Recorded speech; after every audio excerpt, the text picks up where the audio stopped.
আসসালামু আলাইকুম ওয়া রাহমাতুল্লাহ। কোসাহাতে লিটন বেড়া হাঁড়ি হিসে যাদের মাছের প্রয়োজন 1-1.5 ঘন্টার ভিতরে মোটামুটি হিসে হয়ে যাব, লাগলে চলে আইয়েন।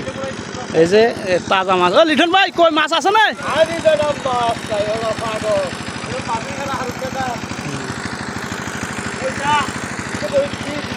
হ্যাঁ, তো যাদের প্রয়োজন মাছ লাগবে বিক্রি করা হয় চলে আইয়েন।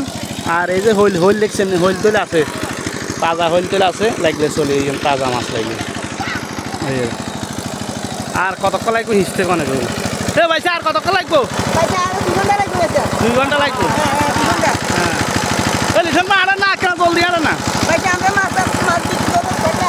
হ্যাঁ, কয় মাছ লিটন ভাই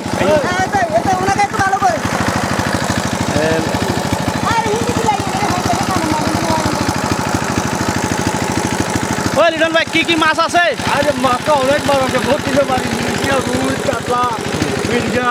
ও চাই ও ধরেন। এই তো যাদের মাছ লাগবে চলে আইয়েন সরাসরি। এই যে 1-1.5 ঘন্টাতে হিসে হয়ে যাবে কই। অনেক মাছ আছে, ছোটো মাছ আছে, গুঁয়া মাছ আছে, আরও কাঁচা মাছ আছে, মানে হইল জাগুর টাগুর আছে। নোয়াকান্দিও লোক আছে, নোয়াকান্দিও লোক আছে। হ্যাঁ, নোয়াকান্দিও লোক আছে। আচ্ছা আচ্ছা, ওকে লাগলে কোস্তাতে চলে যান। ওকে, আসসালামু আলাইকুম। দেখে